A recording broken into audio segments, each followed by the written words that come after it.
En permettant d'essayer toutes les techniques alternatives à des coûts très compétitifs. Eh ben moi personnellement je suis déjà en bio, donc moi je vois ça par la vulgarisation des pratiques.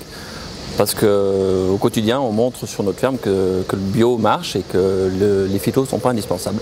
Et les collègues, petit à petit, par la manière dont on démontre qu'on peut faire pousser de la luzerne à 1000 mètres d'altitude, qu'on peut faire de la céréale sans phyto, voilà, petit à petit ça viendra. Alors je pense plus précisément sur la vigne que sur les désherbants. Je pense que des nouvelles techniques sont à l'approche, comme on a vu au Stevie, sur l'électricité, le gaz.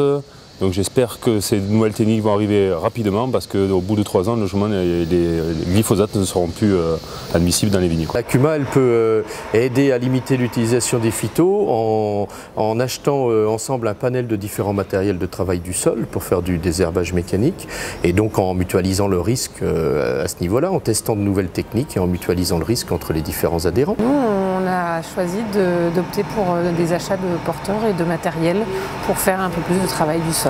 En ayant du matériel performant, en traitant le plus rapidement possible et à des doses infimes. En permettant d'acheter le matériel le plus performant pour réduire les doses au maximum et en discutant avec mes collègues sur les méthodes alternatives. Je n'utilise pas de phyto puisqu'on fait uniquement que de l'herbe pour l'élevage, donc les phytos on ne connaît pas. Nous avons créé avec la FRORA, avec les animateurs de la FRORA, un GI2E. Où on travaille cette question-là avec réduction des phytos à travers implantation plus de prairies, réduction des maïs, remplacement des maïs irrigués par des prairies irriguées pour mettre dans un séchoir collectif.